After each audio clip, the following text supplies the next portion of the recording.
Primera de Corintios 14:1, Pablo exhorta, seguid el amor y procurad los dones espirituales, pero sobre todo que profeticéis, lo cual sugiere expectativas de que estos dones estén presentes y activos en la comunidad cristiana hoy.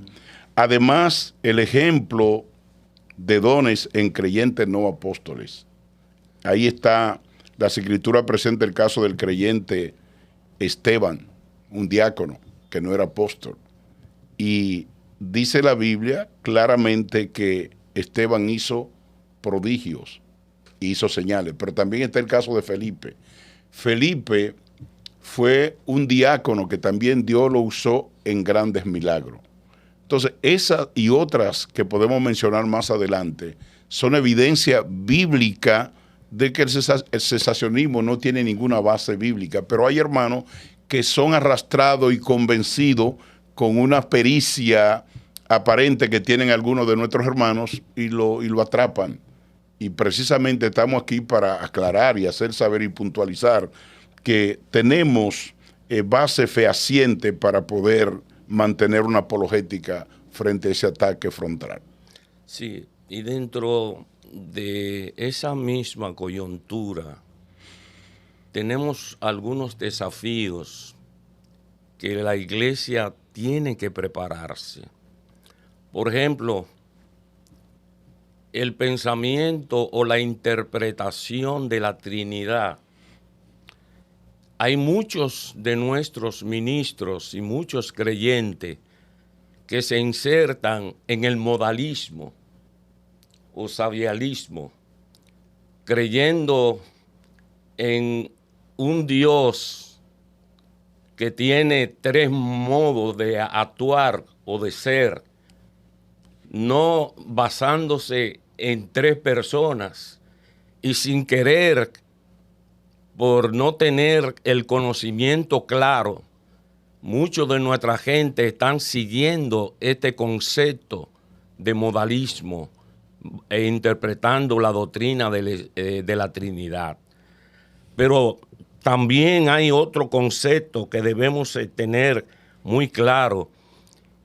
Nos están confundiendo a muchas de las iglesias y a muchos de nuestros jóvenes con el concepto de doctrina de la gracia irresistible o de la expiación limitada o con la elección incondicional. Estos son conceptos que son interesantísimos y la iglesia tiene que conocerlos. Son principios que fundamentan la salvación al creyente en lo que es su salvación. Y si se desconocen, lamentablemente vamos a tener una distorsión doctrinal y de interpretación de la sana doctrina. Pero hay algo más todavía, pastores, que nosotros debemos tener claro. En los últimos tiempos, como decía el pastor Darío, ya no tenemos los ataques de los Jesús solo, de los testigos, de los mormones, de estos grupos religiosos.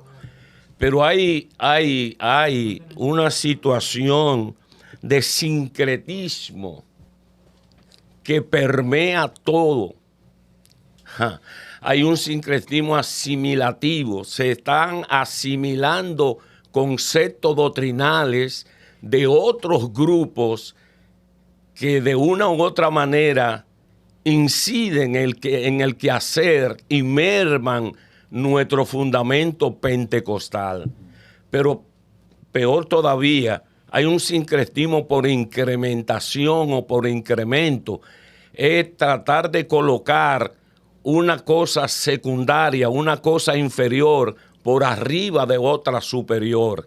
Por ejemplo, una norma, colocarla como un principio o una doctrina y dejar una doctrina por debajo de una norma.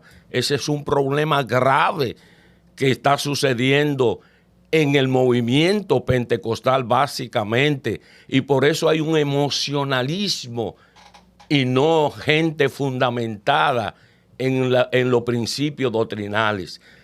Y por último, en esa misma dirección hay un sincretismo, lamentablemente por acomodación. Estamos cediendo principios doctrinales para acomodar a la gente y que se sienta bien, para hacernos nosotros popular y que ellos se sientan cómodos en la vida de la iglesia. Eso hay que meterse a estudiar la doctrina y a fundamentar la doctrina, y que los creyentes realmente tengan cuerpo, tengan vida para poder hacer frente al diario vivir en su vida cristiana. Ustedes me han dejado en un punto donde vamos a necesitar como 5 o 6 programas para desglosar lo último que ustedes han dicho, porque hay muchos aspectos de esos que pudieran llevarse a una conversación bastante larga, como el tema de la gracia, y muchos otros que podemos profundizar, especialmente para aquellos que son más jóvenes, que puedan entender cuáles son las posiciones que tienen las asambleas de Dios en soteriología, que es el estudio de la salvación, y sería muy interesante que este hilo podamos tenerlo pues más adelante. Pero sí, estamos siendo atacados por diferentes partes, pescadores de pecera, como muchas veces se le llama. Y para mí es una enfermedad autoinmune, porque cuando el cuerpo empieza a atacarse a sí mismo y ya no son elementos externos, entonces tenemos un problema. Así que, como ustedes han dicho, los ataques venían de fuera, ahora los ataques lamentablemente vienen de dentro, pero se hace más necesario esa palabra de Pablo, ¿verdad? Tenemos que cuidar la doctrina, la enseñanza que damos, porque sabemos que muchos vendrán tratando de sacar ventaja y también de poner otro fundamento. Así que imaginen a un pastor nuestro en un pueblo cualquiera. Las Asambleas de Dios tiene presencia en toda la geografía nacional. Si se ve atacado, ya sea por el cesacionismo, por el modalismo, por el acomodamiento o alguno de los que ustedes han mencionado, ¿cuál sería el consejo inicial para confrontar este ataque? Bueno, primero yo debo decir, pastor, que es un peligro lo que está explicando el pastor Miguel García, es un peligro para un pueblo, para una nación, porque la palabra de Dios es determinante, interpretada correctamente en cualquier contexto. Y hay naciones que han caído en un descenso espiritual precisamente por poner otras cosas por encima de la palabra de Dios. Y la palabra de Dios es la autoridad infalible. Y de ahí precisamente se depende la doctrina. En cuanto a la pregunta que hace, yo creo que un pastor que no esté en la capacidad de defender lo que cree, no debería ministrar. Y lo primero que debe hacer, sí, porque está exponiéndose él en peligro y está exponiendo a un grupo de hermanos también en peligro de no saber lo que creen ni dónde están. Y yo creo que un pastor debe saber dónde tiene los pies. Y frente a este ataque que ha surgido, que yo creo que duramos mucho tiempo en poder explicarle a nuestros hermanos, porque tenemos enemigos en dos direcciones, si se quiere llamar enemigo, ¿verdad? Que realmente... Tenemos desafíos. Vamos a decir desafío, mejor desafío. En el sentido de que están los cesacionistas teóricos y están los cesacionistas prácticos. Y los dos son peligrosos. El cesacionista práctico es aquel que cree la doctrina y no la practica.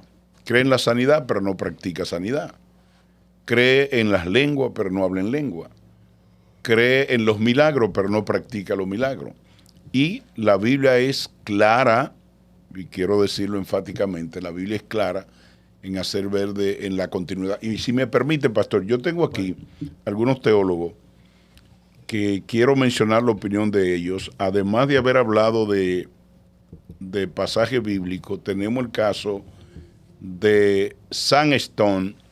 Es un teólogo reformado que tras ser cesacionista adoptó la postura continuista. En su artículo ¿Por qué soy continuista?, Stone argumenta que los dones espirituales no cesaron con la era apostólica y que su presencia en la iglesia es tanto bíblica como necesaria para su edificación. Él sostiene que la falta de evidencia bíblica clara sobre el cese de los dones respalda la continuidad.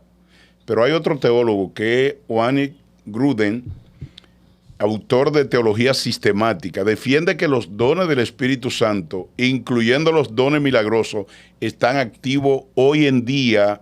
En su obra, Grudem proporciona un análisis detallado de los dones espirituales, argumentando que no hay fundamento bíblico sólido para afirmar que han cesado esos dones. Además, Craig Keener es conocido por su extenso trabajo sobre milagros y el Espíritu Santo. En su libro Milagros, la credibilidad de los relatos del Nuevo Testamento, Keener presenta una defensa académica de la posibilidad y realidad de los milagros en la actualidad, basándose en evidencia bíblica y evidencia histórica. Eso por mencionar algunos teólogos. Tengo otra lista, pero el tiempo no nos permite mencionarlo todo. Pero gracias por traerlo. Me gustaría volver a la pregunta de lo que tiene que hacer un pastor. Sí, yo creo que un pastor que enfrenta una situación en una comunidad tal o donde desarrolla su ministerio, la responsabilidad número uno es modelar doctrina, vivir en doctrina. No se da lo que no se tiene. Lo que no se tiene no se puede dar. La primera responsabilidad es ser un modelo de vivencia de doctrina. Número 2, debe enseñar, predicar, compartir doctrina. Y número 3, debe ser un defensor de la doctrina. Ahí comienza todo. Si yo modelo doctrina, tengo moral para enseñar doctrina. Si yo enseño doctrina, estoy capacitando y estoy desarrollando una vida responsable de doctrina. Entonces, el pastor o el líder que cumple estos 3 objetivos, su vida en la institución donde se desarrolla va a cumplir con su cometido y va a resolver muchos problemas, porque cuando usted moralmente vive lo que predica, la gente tiene que responder de una u otra manera, responde, o por lo menos por respeto oye. Entonces yo pienso que cualquier problema se adquiere la dimensión de autoridad cuando usted modela, enseña, predica y comparte doctrina. Ambos de ustedes han estado entonces de acuerdo en que es importante que el pastor se forme, entienda, comprenda bien la doctrina y no solamente que lo entienda de manera conceptual, sino como decía el hermano Miguel, que lo lleve a la práctica, o como nos comentaba el pastor Darío, a través de los teólogos que ha mencionado, también llevarlo a la práctica, o sea, saber que esto es parte de lo que enseña la palabra y que por lo tanto debe mantenerse en práctica. Pastor, yo pienso que el mayor problema que hay con la doctrina es desconocer doctrina.